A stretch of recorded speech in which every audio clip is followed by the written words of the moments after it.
universosaintseiya.com.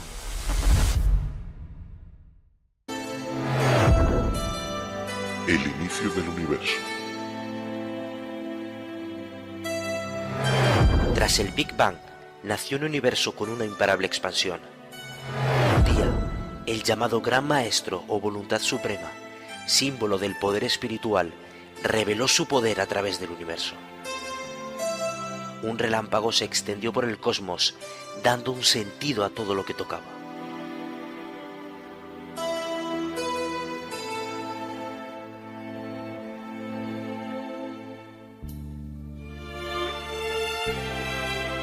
Esta es la explicación, según los creadores de Saint Seiya, de la influencia de las estrellas en el destino de los humanos, donde evolucionando su alma y sus sentidos, pueden conectar con el universo, dando origen a su cosmos interior. También se dice que todo hombre que logre conectar su alma con el Gran Maestro o Voluntad Suprema se convertirá en un dios, como es en el caso de Buda, quien alcanzó el Nirvana, o de Jesucristo, encarnación de su propio Padre.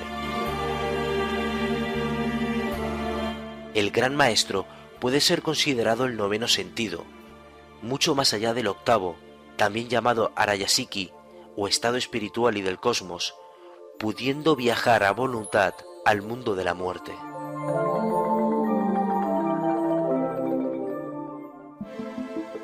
El ser humano tiene 5 sentidos ordinarios: el gusto, el tacto, el olfato, la vista y el oído. En el budismo y otras corrientes de pensamiento también se cree que existe un sexto sentido, que es la intuición o el presentimiento.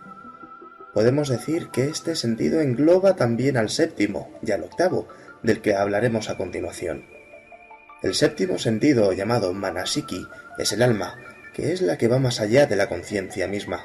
Supone identificarse con el cosmos y sentirse parte de su esencia más allá del apego material. Por último, el Arayasiki u octava conciencia es un término budista que se refiere a la conciencia eterna o archivo, donde se almacena toda la información de los actos que cometemos en nuestra vida ordinaria.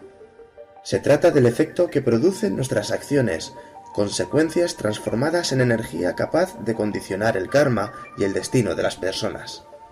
Se distingue del resto de los sentidos porque no desaparece después de la muerte física. Además, desarrollar el Arayasiki nos aproxima a la iluminación, al despertar de nuestra conciencia, al Nirvana.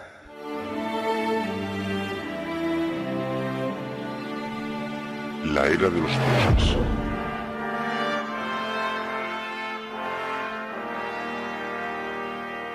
Solo existen 3 dioses que no tienen ninguna conexión con los humanos. Estos son Gaia, la tierra; Uranus, el cielo; y Pontos, el océano. Zeus, Hades y Poseidón fueron los 3 primeros humanos, hijos de titanes, en alcanzar al Gran Maestro, logrando convertirse en dioses.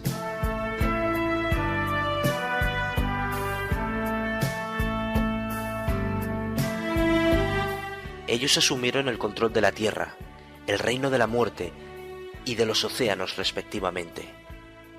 Estos dioses han recibido un alma inmortal, pero sus cuerpos siguen siendo mortales.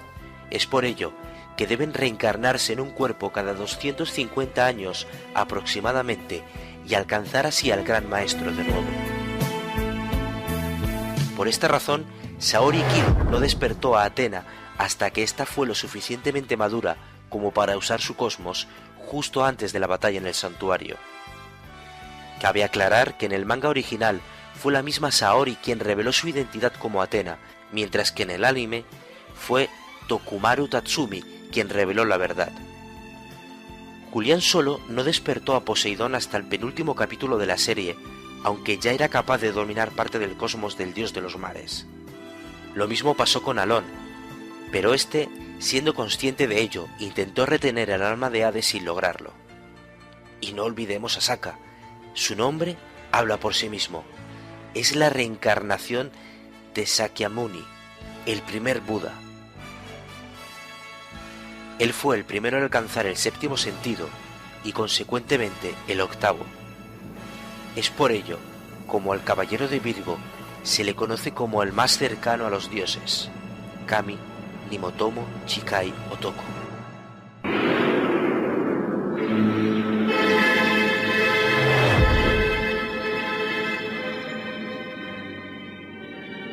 Estas gotas de sangre son la prueba de que soy un ser humano. Pero mi energía cósmica, en vez de debilitarse, aumenta en intensidad por segundos. Nunca había sido tan violenta. El cuerpo se me hace extraño. Ya no soy un hombre, soy un dios. Soy la reencarnación del emperador Poseidón. Me han despertado de un sueño milenario y ningún ser humano podrá sobrevivir a la cólera del dios de los océanos.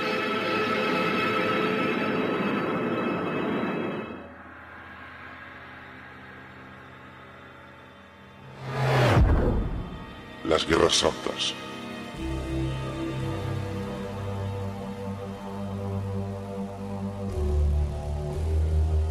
El primer dios que se sublevó a los otros fue Poseidón. Determinado a conquistar el mundo entero, reunió a los 7 mejores guerreros de los mares y los nombró sus generales del mar, creando junto a ellos un ejército de marinas o de guerreros del mar. Les otorgó unas armaduras, probablemente creadas por él, a las que llamó escamas. Se dice que los monstruos míticos como las sirenas o los kraken fueron inspirados en estas escamas marinas y no lo opuesto. Estas armaduras fueron hechas de oricalum, un metal que, de acuerdo con la leyenda de Selene, vino de un meteoro proveniente de Saturno que cayó a la Tierra y se estrelló en la Atlántida. Cualquiera que usara armas hechas de este metal sería invencible. La guerra estalló y la Tierra fue atacada.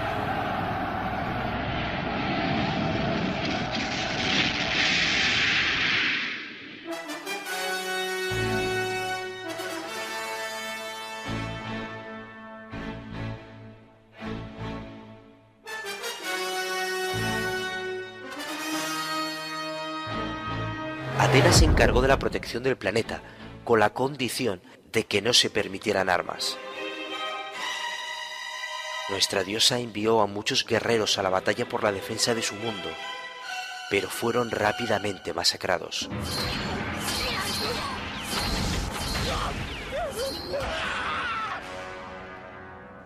Al final, solo quedaron jóvenes adolescentes para enfrentarse a los invasores marinos. Pero Atena no desea ver sufrir más a los humanos, por lo que, imitando las escamas que protegen a los generales de los mares, decide darles un manto de protección. Es entonces cuando los alquimistas del continente de Mu son llamados a crear lo que hoy se conocen como las armaduras de los santos.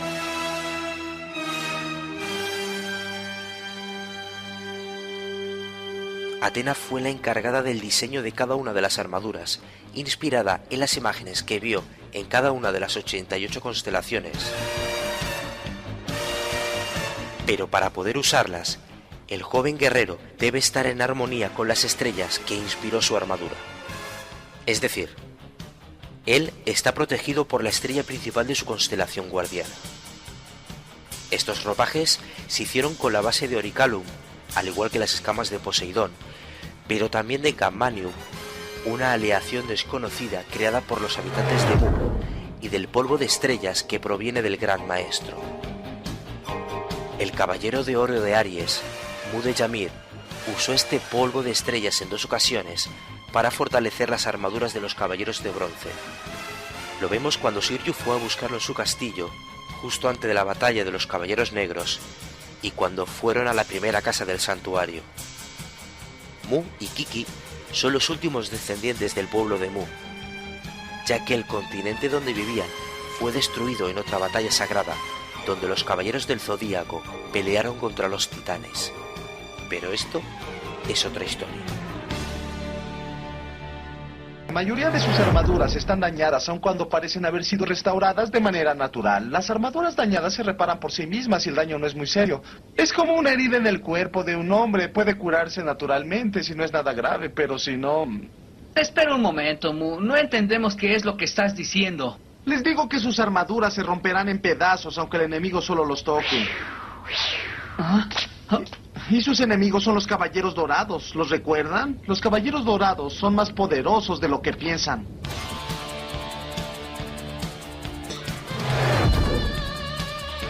El poder de los ropajes de los caballeros depende de su categoría.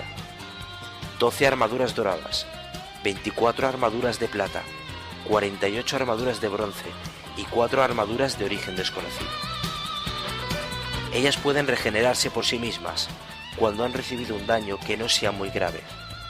Su curación es más rápida si son guardadas en su caja, la cual siempre llevan los caballeros en su espalda.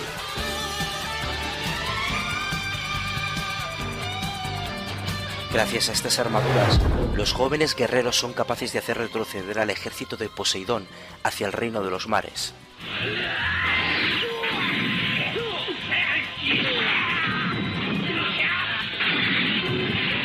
Y es entonces cuando el dios del mar, furioso, reúne a sus generales en un templo gigantesco situado en la Atlántida, para así poder recomponer sus fuerzas. Pero Atena toma la iniciativa y manda a los 8 caballeros más poderosos para acabar definitivamente con el plan de su tío. Consiguen derrotar a los generales del mar y hundir el templo del dios de los mares en el fondo del mismo. Poseidón es derrotado y su alma es encerrada en el reino de los hielos, cerca de Asgard, custodiado por varios caballeros. Con el paso de los siglos, los descendientes de estos caballeros olvidan sus orígenes y se convierten en los guerreros azules, quienes pelearon contra Yoga en el volumen número 13 del manga. Además, fueron los prototipos de los dioses guerreros de Asgard en el anime.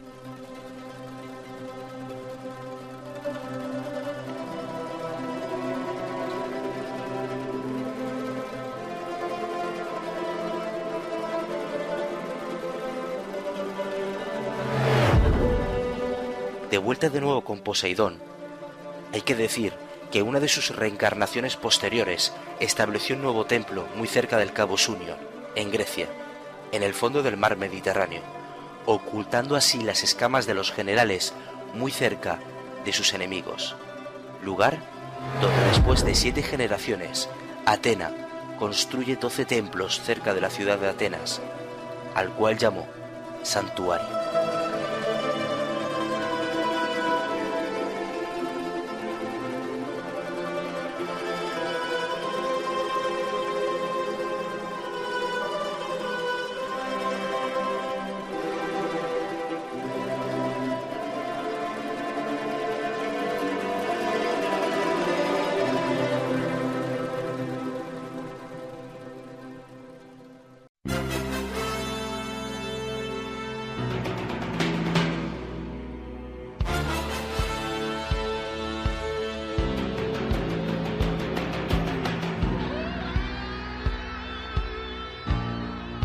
Una leyenda nace.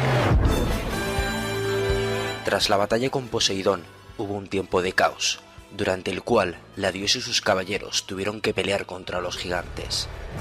La propia Atena tuvo que intervenir para derrotar al último de ellos, llamado Encélado, que había sido encarcelado bajo el monte Etna, en Sicilia, donde se dice que las llamas que surgen de este volcán son provocadas por el aliento de este gigante. Otra leyenda afirma que Encélado es también Tifón, un dios primigenio, quien fue derrotado en la era mitológica por el mismísimo Zeus y encerrado en el mismo lugar de donde surgió Encélado. Después de esta batalla, los caballeros tuvieron que pelear con Ares, dios de la guerra, personificación de la fuerza bruta y la violencia, así como del tumulto, confusión y horrores de las batallas, y como no podía ser de otra manera, amigo de Hades, dios del inframundo. Esta pelea fue una de las más difíciles. Ares, junto con sus 4 ejércitos de berserkers, así son llamados los guerreros de este dios, destruyeron a casi todos los 58 caballeros que existían en esa generación.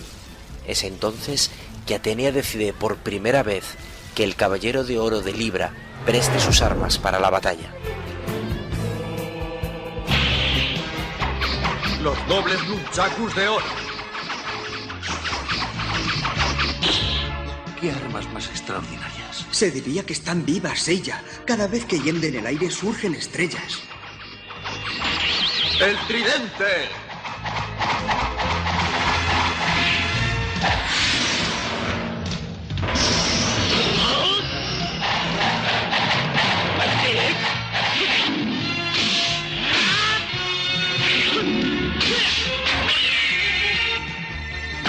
¡La espada!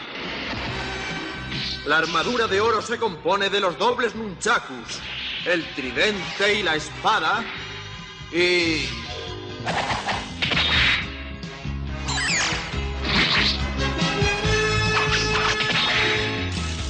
los palos de oro y los escudos. Todas sus armas son dobles. El caballero de Libra dispone de 12 armas. Y cada una de sus armas es para cada uno de los 12 caballeros de oro. Pero la orden de la caballería les impone luchar con las manos desnudas. No pueden utilizarlas sin el consentimiento de Atenea. Por fin logran derrotar a Ares y enviarlo al mundo de Hades. No sería de extrañar que esta sea una de las razones por las cuales el dios del inframundo se rebelara contra Atenea y quisiera unirse a la conquista de la tierra, pero esto no es explicado en el Hipermito.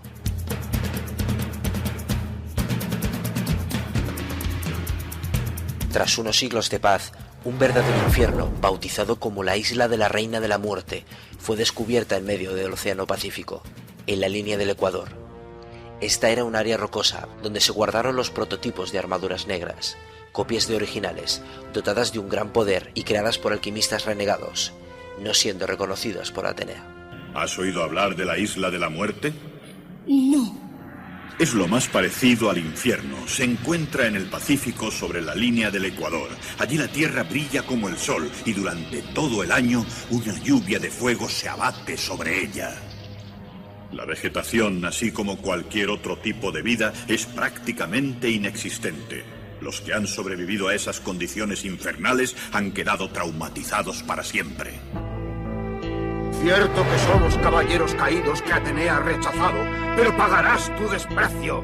Esta isla se convirtió en el lugar idóneo para aquellos que habían sido expulsados de la Orden Sagrada, intentar así conseguir una armadura al margen del santuario. Se decidió llevar allí a un caballero para que nadie pudiera dejar esa isla. Tenía que ser alguien fuerte, pero no muy importante para el funcionamiento del santuario, ya que su destino era el permanecer allí para siempre. Los sucesivos patriarcas enviaron a sus más crueles hombres, a los que le fueron impuestas máscaras en señal de castigo por sus crímenes. El padre adoptivo de Esmeralda y el maestro de Iki era uno de ellos.